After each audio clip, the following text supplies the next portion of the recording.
Let's see this question. Interphase is also known as dash stage and it takes about dash percentage of cell cycle.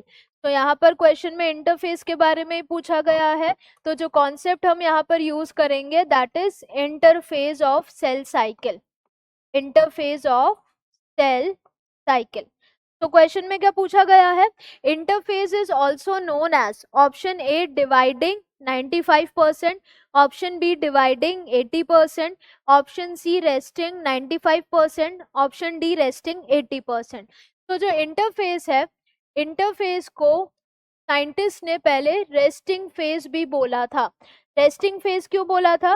क्योंकि यहाँ पर cell के अंदर जब cell को microscope में देखा गया तो कोई भी चेंजेस शो नहीं हो रहे थे, पर बाद में पता पड़ा कि ये तो मेटाबॉलिकली सबसे ज्यादा एक्टिव फेज है, क्योंकि यहाँ पर सेल अपने आप को प्रिपेयर कर रहा है.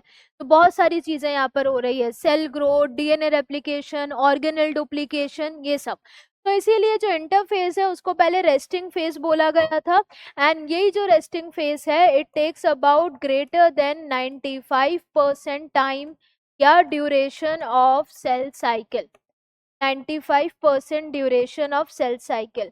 तो ये एक प्रिपरेटरी फेज है जिसको पहले रेस्टिंग फेज बोल दिया गया था, क्योंकि कोई भी चेंजेस माइक्रोस्कोप में नजर नहीं आ रहे थे, कोई क्रोमोसोमल मूवमेंट नहीं था, कुछ भी नहीं था. लेकिन बाद में पता पड़ा कि सारा सेल का कॉन्स्टिट्यूएंट्स यहीं पर सिंथेसाइज हो रहा है ताकि वो एम फेज में जा सके. तो interface is also known as, first column में क्या आ जाएगा? Resting phase.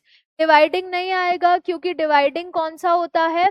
एम फेज होता है, तो ये तो वैसे ही गलत हो जाएगा. देन इसके बाद रेस्टिंग जाएगा, ये बिल्कुल सही है. And it takes about 95% time of the cell cycle. तो correct answer is option C. Resting and 80% नहीं है. Correct answer is option C, 95%.